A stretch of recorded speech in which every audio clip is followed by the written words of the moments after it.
Hello guys, welcome back to this channel. Guys, इस video में हम लोग बात करने जा रहे हैं रिलायंस और फ्यूचर ग्रुप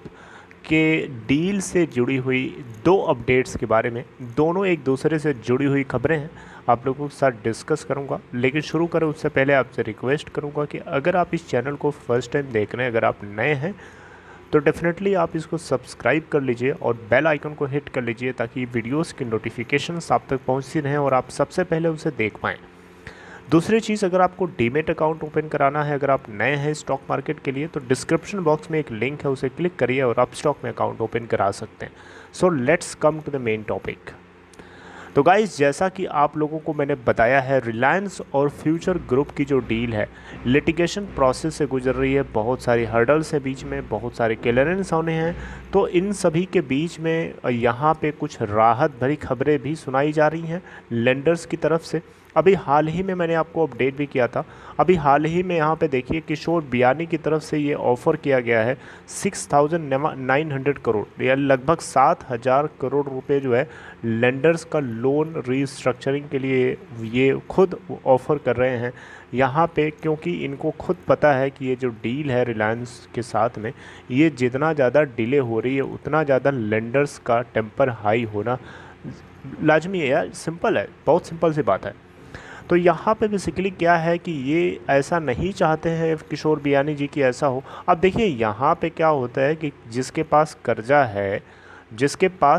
है वो आदमी खुद से भी अगर एफर्ट लगा रहा है, अटेम्प्ट कर रहा है, तो जो लेंडर्स हैं उनको कहीं ना कहीं रियलाइज़ होता है कि हाँ यार, अगला आदमी ट्राई कर रहा है, हाथ फड़फड़ा रहा है, कम से कम हाथ पैर चला रहा है उस डेट को कम करने के लिए। ऐसा नहीं है कि हाथ पैर नहीं चला रहा है, चुपचाप बैठा हुआ, ऐसा नहीं है। उनको भी पता है कि रिलायंस और फ्यूचर की जो डील है कितनी मुश्किलों से गुजर रही है।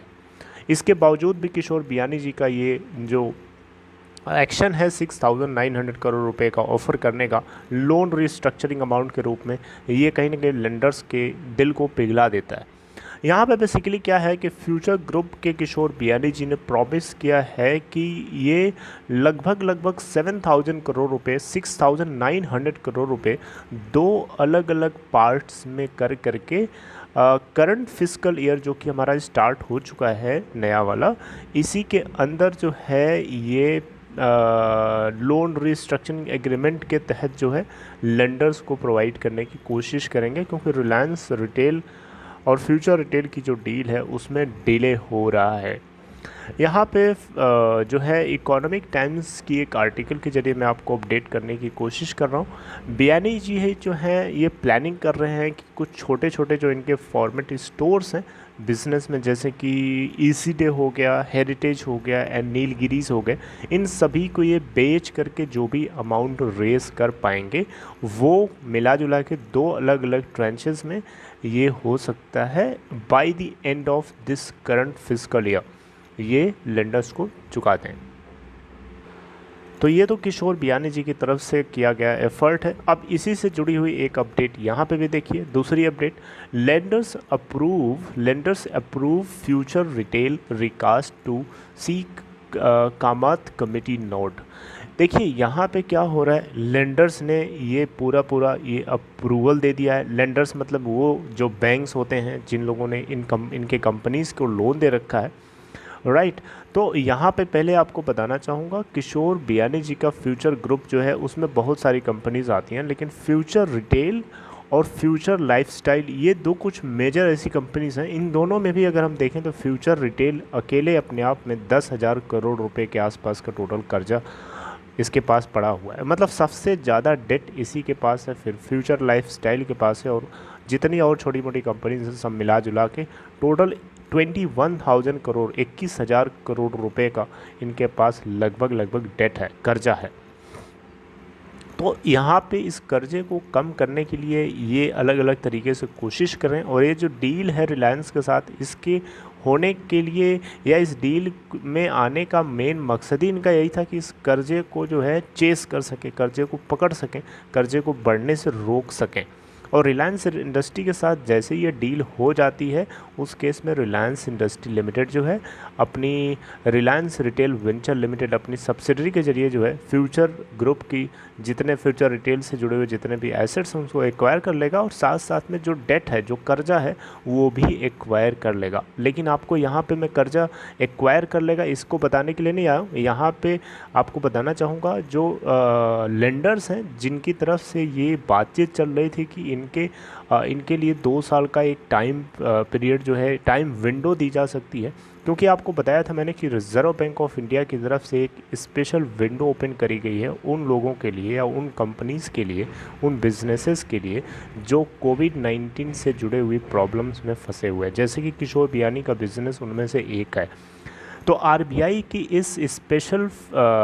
विंडो के जरिए जो है रिज़र्व बैंक ऑफ इंडिया से एक अप्रूवल चाहिए, लेकिन यहाँ पे बैंक्स ने, सारे लेंडर्स ने इस बात को अप्रूव कर दिया है। अभी इससे पहले क्या हो रहा था कि जो प्लानिंग थी वो आपस में लेंडर्स एक दूसरे को सर्कुलेट कर रहे थे, यानी एक दूसरे का पॉइंट ऑफ व्यू जानने की कोशिश कर रहे थे, लेकिन अब यहाँ पे लेंडर्स की तरफ से अप्रूवल दे दिया गया है इस रीस्ट्रक्चरिंग प्लान को लेकर के रिज़र्व बैंक ऑफ इंडिया के एक फ्रेमवर्क के अंडर में देखा जाए। लेकिन आरबीआई की तरफ से अभी भी कामत कमेटी की तरफ से जो नोड मिलना है वो अभी बाकी है, राइट। अब लोन रीस्ट्रक्चरिंग क्या होती है ये चीज़ आपको पता होगा, ये उम्मीद करके चलता हूँ, लेकिन फिर भी चलिए शॉर्ट में बता देता हूँ। लोन रीस्ट्रक्चरिंग का मतलब ये होता है गाइस, जैसे कि मान लीजिए आपने किसी बैंक से लोन लिया, तो वो लोन को रीस्ट्रक्चर कराने जब आप जाते हैं बैंक्स के पास या बैंक के पास, तो उस केस में होता क्या है कि आपकी जो मंथली इंस्टॉलमेंट है, या तो इंस्टॉलमेंट की वैल्यू को कम कर दिया जाता है और टाइम पीरियड जो है बढ़ा दिया जाता है, नंबर ऑफ़ इंस्टॉलमेंट बढ़ जाती हैं और आपका अमाउंट जो है मंथली जो जा रहा है वो थोड़ा कम हो जाता है। या फिर इसका वाइस वर्सा भी हो सकता है कि अमाउंट बढ़ा, आप सोच रहे होंगे कि 4 महीने की जगह 2 ही महीने में हमारा पूरा लोन ख़त्म हो जाए, उस केस में आप अपने लोन इंस्टॉलमेंट वैल्यू को बढ़ा सकते हैं और उस केस में आपका जो टाइम है वो कम हो जाता है। तो ये कम ज़्यादा करके जो है लोन को रीस्ट्रक्चर किया जाता है ताकि जो पेयर है उसको कोई दिक्कत ना आए, उसकी सहूलियत के लिए, उसके ईजीनेस के लिए ऐसा किया जाता है। तो यहाँ पे लोन रीस्ट्रक्चरिंग हो जाएगी तो एक तरीके से किशोर बियानी जी को थोड़ी राहत मिल जाएगी, क्योंकि रिलायंस के साथ में डील 6 महीने में होनी थी लेकिन नहीं हुआ, जिसकी मजबूरी, जिसमें लिटिगेशन प्रोसेस चल रहा है, और इसी के बीच में रिलायंस इंडस्ट्री के चेयरमैन मुकेश अंबानी की तरफ से ये बात समझ में आ गई उनको कि कहीं ना कहीं इस डील को कराने के लिए थोड़ा सा टाइम बढ़ाना पड़ेगा, इसलिए उन्होंने 6 मंथ और एक्सटेंड कर दिया है और आगे ज़रूरत पड़ी तो आगे भी कर सकते हैं। It is most likely. एक चीज़ यहाँ नोटिस करिए कि फ्यूचर रिटेल की जो रीस्ट्रक्चरिंग प्लानिंग चल रही है, इसमें क्या है कि वो डेट भी इंक्लूडेड है जो नॉन कन्वर्टेबल डिबेंचर्स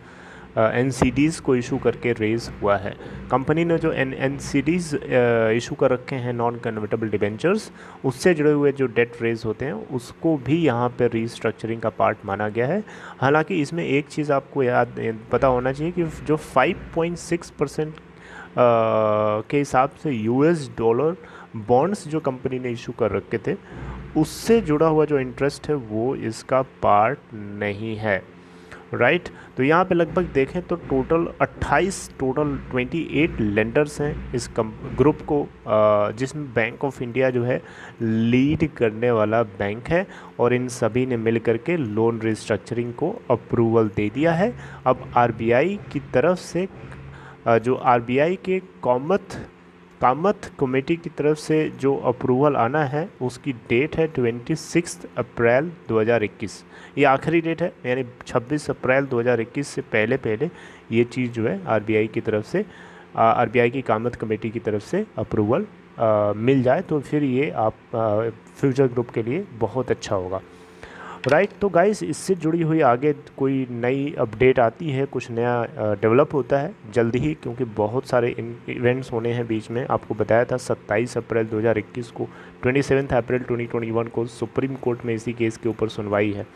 आपको कई बार मैंने ये चीज़ बताई है,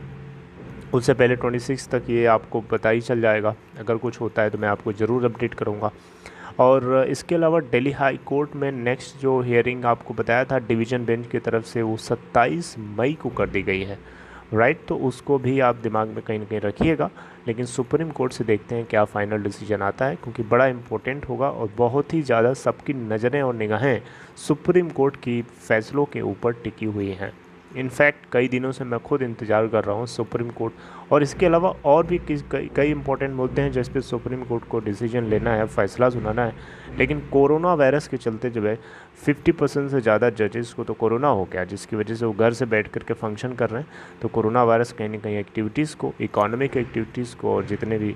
तरह तरह की एक्टिविटीज़ होती हैं उनको रोक के रखा हुआ है, बंद करके रखा हुआ है। सो this is all in this video guys. I hope कि आपको ये 2 इन्फॉर्मेशन समझ में आ गई होंगी, और अगर आपको अच्छी लगी तो इसे लाइक कर दीजिए इस वीडियो को, और डिस्क्रिप्शन बॉक्स में देखिएगा आपको एक लिंक मिलेगा, उसे क्लिक कर लीजिए और अपस्टॉक में अकाउंट चाहें तो ओपन करा सकते हैं अगर आप नए हैं स्टॉक मार्केट के लिए। Okay, so this is all, take care of yourself, see you next time guys, signing of.